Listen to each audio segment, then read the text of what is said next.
Welcome to another episode of Radio Signals. My name is Mark, and my call sign is N9WIB. This is the Technician License Series, lecture number 17, and today we will cover Communications Part 2. During this lecture, we will cover amateur radio nets, radiograms in traffic, public service operation, radio use during an emergency, distress calls, and we'll end with operation of communication satellites or operating on communication satellites. Amateur radio operators can take part in something called nets.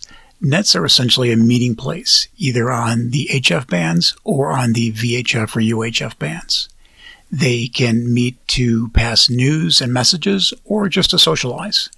Different types of nets exist, such as weather nets, traffic nets, and, of course, more informal social nets. Nets can be scheduled or activated when needed, especially with emergency nets such as weather spotter nets. Just remember that no one owns the frequency, but be courteous to net operators. So if you're having a conversation with a fellow ham on a certain frequency and there is going to be a scheduled net on that same frequency during the time that you're talking, and the net control operator asks that you either move up or move down the frequency, try to be courteous. There's no legal precedent that states that you have to move off or you have to stay on the frequency. But these nets are sometimes in place for many, many, many years, and they're taken part in by many different hams.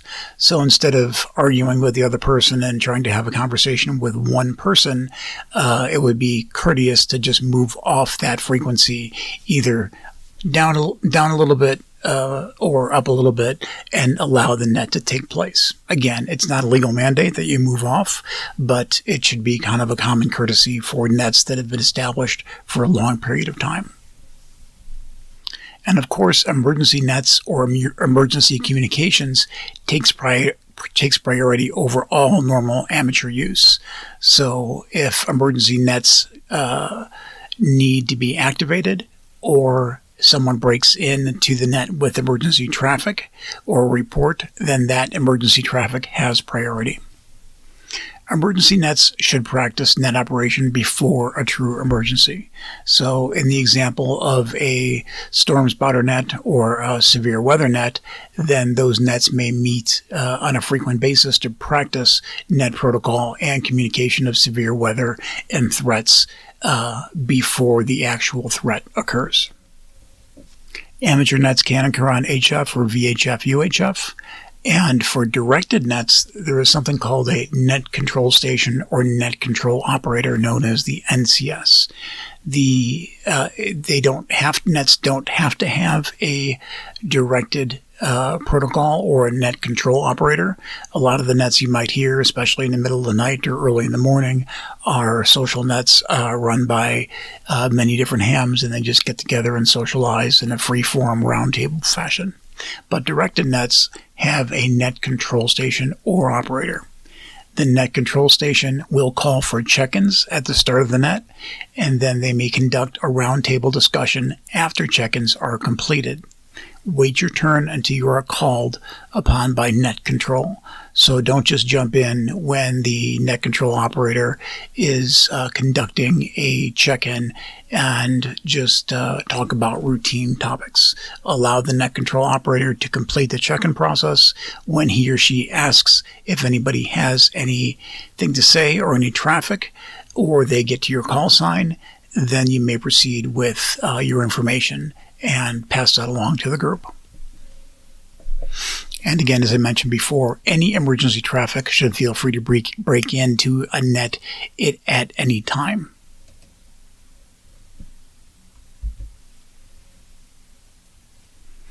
Traffic nets exist for the purpose of passing information or messages, and these messages follow a set formal structure. Messages are relayed to the final destination, and the relaying of messages is called traffic handling. So, for example, let's say a message needs to be communicated from one person in one city to another. That information can be passed along through either one net or a series of nets in different cities that are close by or along the path between the two locations. And the messages that are conveyed, or the traffic that is conveyed between stations, is called a radiogram. And radiograms consist of a preamble or start to the message, a body, which is the content of the message, and finally a signature of the person sending that radiogram. The preamble consists of a pre-designated list of data. So it establishes the unique identity for each message to facilitate tracking and relaying of information. So the radiogram will start with a specific number or a unique ID, followed by the type of traffic. Is this just routine traffic? Is it a priority message? Or is it emergency and welfare check or welfare traffic?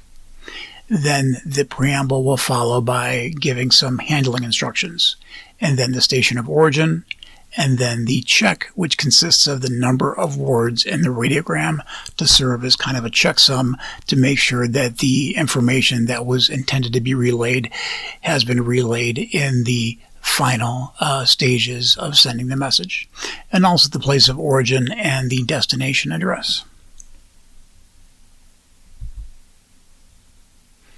The radiogram body consists of a limit of 25 words. There can be less than 25 words, but to be manageable, the radiogram is typically limited to 25 words or less. And the radiogram should be clear, concise, to the point content.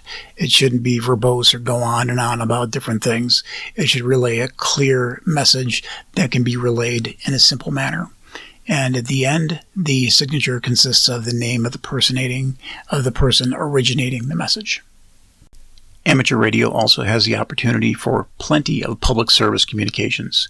You can support communications in events such as parades, races, or other events that are related to public service. You can also take part in the Amateur Radio Emergency Service, also known as ARES. This is an emergency response organization, and any amateur radio operator may join. You do require some training, but that's freely available through the website, through FEMA. So you don't have to do in-person training, but you can take the training modules through the FEMA website. ARES supports local and regional government communications and also supports Red Cross, Salvation Army, and National Weather Service communications during times of emergencies. RACES is similar to ARES. It is known as the Radio Amateur Civil Emergency Service. However, it is only activated during times of civil emergencies. This is a special part of amateur radio service that was created by the FCC. It provides communication assistance to local, state, federal emergency management agencies, again, only during times of civil emergency. Emergency radio operation. The FCC restricts amateur radio operation to specific frequency ranges under normal conditions. So we all know that we have to follow the FCC frequency allocations that are found on the FCC website or the ARRL, and do not go outside your band privileges. However, if a true emergency actually exists with an immediate threat to human life, immediate threat to property, when no other communication systems are available, amateur radio operators may operate outside of their designated frequency ranges to assist in the emergency. So that means there has to be an immediate threat to someone's life, or a significant immediate threat to somebody's property.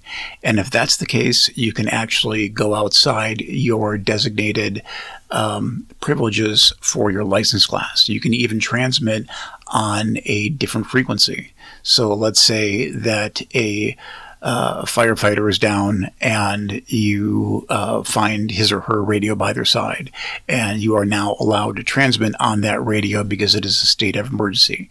If your radio happens to transmit on other bands outside of the amateur radio designated frequencies, if it's allowed to transmit and receive, and then again, it's true emergency, you can transmit on those frequencies. So maritime, fire, police, only if absolutely necessary.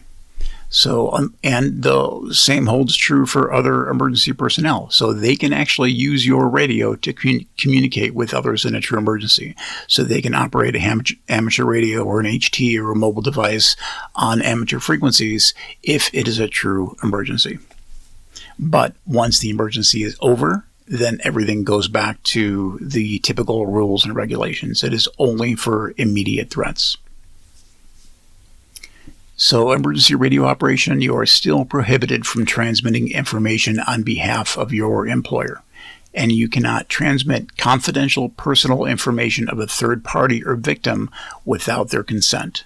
So let's say that there is a tornado and somebody is wounded and they have a broken leg. You cannot relay their information to another provider through the radio and release any potential health information or identifying information such as their name or anything else that may be identifying without getting their consent first. Tactical communications. If you are assisting in a disaster or public service event, you can use tactical identifiers. However, that does not mean that you don't use your call sign. You still need to use your call sign. So this is just for the sake of simplicity. So let's say you're operating at a marathon or a race. So the designated stations may be known as First Aid Station 1 and First Aid Station 2 and First Aid Station 3. You can get on the radio and say, First Aid Station 2, this is First Aid Station 1. We need more gauze bandages, or we need more IV fluid, or whatever the case may be. But you also have to identify yourself with your call sign by typical FCC regulations. If you just use your call sign, people aren't going to know where you're at. So in that situation where it's a race or marathon or special event, utilize both. So use the other identifier like Supply Base Station 2 to Supply Base Station 3. This is November 9 Whiskey India Bravo. We need more cardboard boxes, or we need more inflatable life rafts, or whatever the case may be, but still use your call sign.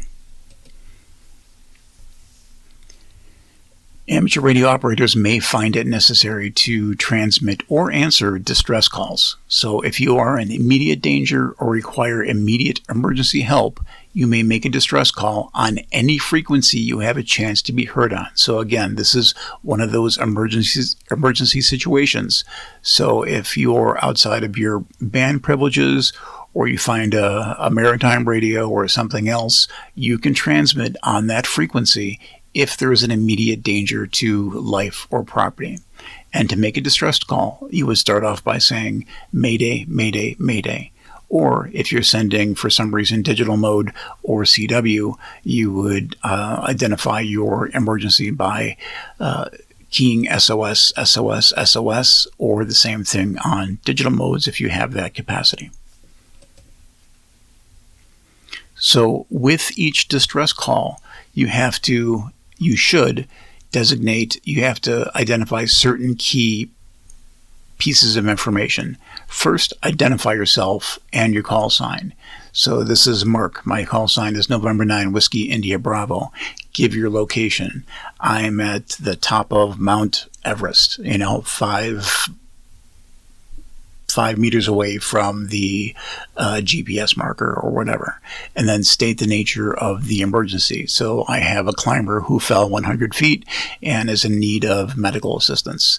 And so that's the next step. Describe assistance needed. So they may have a broken leg or they're unconscious, and we need a rescue service with medical attention. Otherwise, you can provide other relevant information if you can. Just say, if you're on the top of Mount Everest and you have your amateur radio, then conditions are poor, their visibility is a quarter mile. So be prepared for that. And then listen for a response. And if you don't hear a response, then wait a little bit and then go ahead and repeat everything you just said. So repeat the whole list of information. So stations that hear you may not be able to respond. They may not be able to transmit back to you, either because they don't have the ability to transmit, or the conditions are so that their transmission is not getting to your radio. But they still may hear you. So go through the whole thing. Identify yourself, state your call sign, give your location, state the nature of the emergency, describe what assistance is needed, and provide other relevant information. Listen for a response. If you haven't heard anything after a few minutes, repeat your distress call until either your radio dies or help arrives. Public service and communication. You are not allowed to receive payment for your communication services except for out-of-pocket expenses and mileage.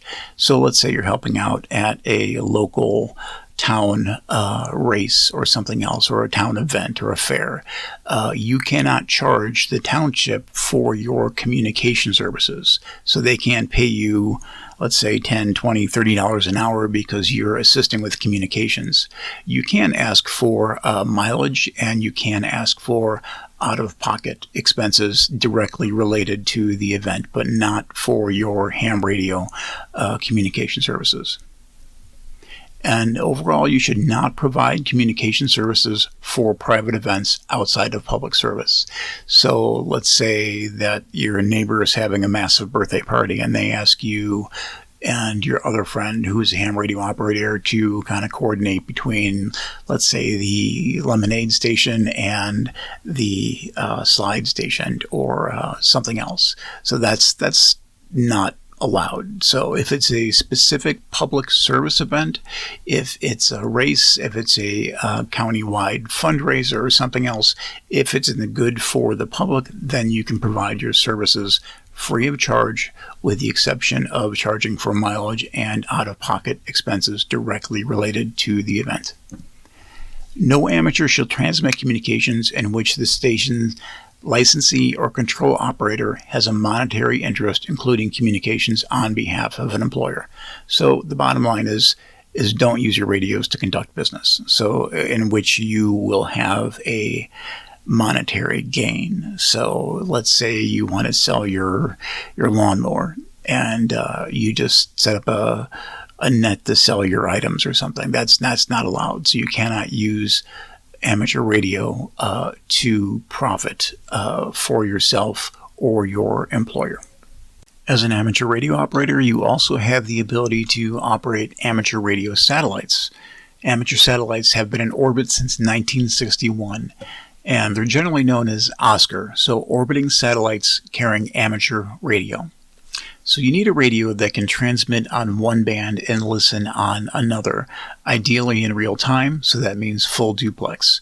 The reason you need that is because it would be ideal for you to transmit and also hear the signal come back simultaneously.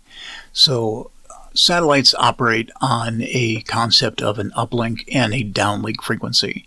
So you're going to transmit on one frequency, and then that frequency is known as the uplink frequency for the satellite, and then you're going to receive on another frequency, and that frequency is known as the downlink frequency. So this can be similar to repeaters. However, repeaters are normally separated by on the same band. However, the uplink and downlink frequency for satellite operation is typically on different bands, different frequencies. So meaning that one might be a VHF upload and the download might be UHF, or the opposite. You can have an uplink frequency be UHF and the downlink be VHF, or you can even throw a little bit of HF into the mix, maybe on 10 meters, either as an uplink or downlink frequency. Satellites can also act as FM repeaters, and there are specific band plans for satellite communication operation, meaning that the FCC does not mandate that satellite operation occur within a certain segment of the allocated band frequencies, it means that the amateur radio community has said, you know what, let's keep this portion of the band plan for satellite operation. So it's not a legal requirement by the FCC. This goes back to the original concept of band plans, but that band space is reserved for satellite communications, be it uplink or downlink frequencies. You can also communicate with the International Space Station. Many or most astronauts have amateur radio licenses, which is kind of neat. The amateur radio station on the International Space Station has the capacity to operate FM voice, packet, bulletin board service, APRS digipeater, and also slow scan television, which is another neat thing to try. So just to become familiar with a few satellite operating terms, the term LEO, L-E-O, so Lima Echo Oscar, means low Earth orbiting satellite, LEO. And geostationary means that the satellite is in a fixed position over Earth. So geostationary, there is one geostationary satellite, I believe, in Europe and the Middle East. I don't think we have one for the Americas. We do not have one for the Americas at the time of this presentation, which would be nice. You can essentially just communicate back and forth on the satellite and have some giant repeater in the sky, which would be neat. But if you're ever in Europe and you have the opportunity to communicate with a geostationary satellite and other hams, that would be a really interesting thing to do. Other satellite operating terms is perigee, and perigee is spelled P-E-R-I-G-E-E, and this means that it's the orbit nearest to the Earth. So the satellites will orbit the Earth, and the closest portion of that orbit is known as perigee. And the exact opposite is true. Apogee is the point at which that satellite is farthest from the Earth. The same can be held true for planets or the moon itself. So the moon will have a perigee and an apogee as well. It would be nearest the Earth at a certain point and farthest away at a certain point. And you can refer to that again as perigee and apogee. And the satellites typically in the Earth and moon and other planetary bodies follow elliptical orbits. So they're not perfectly circular, but they're elliptical, meaning they're, let's say, a little bit egg-shaped. So an egg isn't perfectly symmetrical, but if you can see the elliptical shape of an egg, that would be an elliptical orbit. A space station is defined by the FCC as an amateur station located more than 50 kilometers above the Earth's surface. So this will probably be in the question pool as one of your exam questions. So just remember how to identify a space station. It is defined as an amateur station located more than 50 kilometers above the Earth's surface. And the concept of Doppler shift. So Doppler shift is the shift in signal frequency due to the relative motion between the satellite and the Earth station. So as a better example, let's say you're stopped at the train tracks and you want to walk across the train tracks, but a train is coming. You can hear the train's whistle or horn from a distance away, and that signal or frequency of that horn is going to get higher and higher and higher as the train speeds towards you. And then once the train speeds away from you, once it starts going away from you, that's going to drop in frequency. So that's an example of Doppler shift. Spin fading is a concept that is caused by the actual rotation of the satellite and its antenna. So the antenna on a satellite isn't perfectly fixed. The satellite isn't perfectly fixed with respect to where you're standing on Earth, meaning the satellite is actually going to be rotating independent of the Earth, and it's going to be spinning in space. So that satellite may be horizontally polarized at 1 second, and it may be vertically polarized at the next second, or a variation between. So it's going to be moving up and down and all around in a spinning fashion, meaning that you can receive the signal at a very well at one point, and then the signal may appear to fade at another point, and then may come back in a stronger fashion and go back and forth, and that's spin fading. So in order to work the satellites, you need a satellite tracking program. So there are several online tracking resources on the web. So if you just do amateur radio satellite tracking and search for that on Google or your favorite search engine, you should come up with a website that will allow you to put in your location and select from a group of amateur satellites and actually see the orbit and when that satellite's going to be in your location. Keplerian elements are data points specific to a satellite's orbit used to calculate and display its orbit on a map.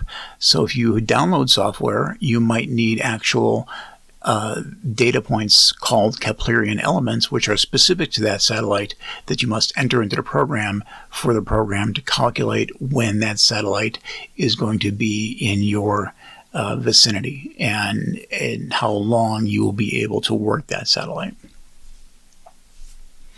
And satellite tracking and mapping software is also available for your smartphone. So you may want to do a search for your favorite app for your smartphone and just enter amateur radio satellite tracking or satellite tracking software. And of course, if you want more information on amateur satellites, you can always go to the AMSAT website, amsat.org. As I had mentioned before, the satellites do have an uplink and a downlink frequency. And if you come across satellite information or data on a website or another piece of literature, you might see them referred to as U/V or V/U. This simply means that the U stands for uplink and the backslash is separating the downlink frequency. So U/V means that it has a UHF uplink frequency on 70 centimeters, and the downlink frequency is on VHF. And satellites can operate on different modes. They can operate single sideband, they can operate FM, CW, and also data. So to make a satellite contact, you should have a handheld beam antenna. You can try with a vertical, and it may work if the satellite is very high in the sky relative to your position. But remember that concept of spin fading. So you can utilize a more specialized antenna, a beam antenna, which has the transmit and receive elements at 90 degrees to each other. So they're essentially almost at a cross with each other. Point the antenna at the location of the satellite in its general vicinity. So let's say it's going to rise from the northeast at a specific time, let's say 10:15. So you want to take your beam and your radio and point your beam to the northeast direction, and then you can reference how fast that satellite will pass and the approximate orbit on the map and how many degrees above the horizontal plane, and just kind of track the satellite with your antenna across the sky until it disappears over the horizon at the opposite end. And again, you can move the antenna back and forth or rotate it to account for the spin polarization or spin fading changes associated with the satellite rotation. Satellites may also transmit their beacon data in CW, RTTY, or data. So if you tune to a specific satellite frequency at a specific time, you may be able to hear their beacon once they start coming over the horizon. So they may transmit data, identifying data in CW format, RTTY, or data format. Satellites also transmit something called telemetry, and telemetry contains information essentially on the health and status of the satellite. And to communicate with satellites, use the minimum power necessary to contact the satellites. That's very important so you don't cause interference with other stations.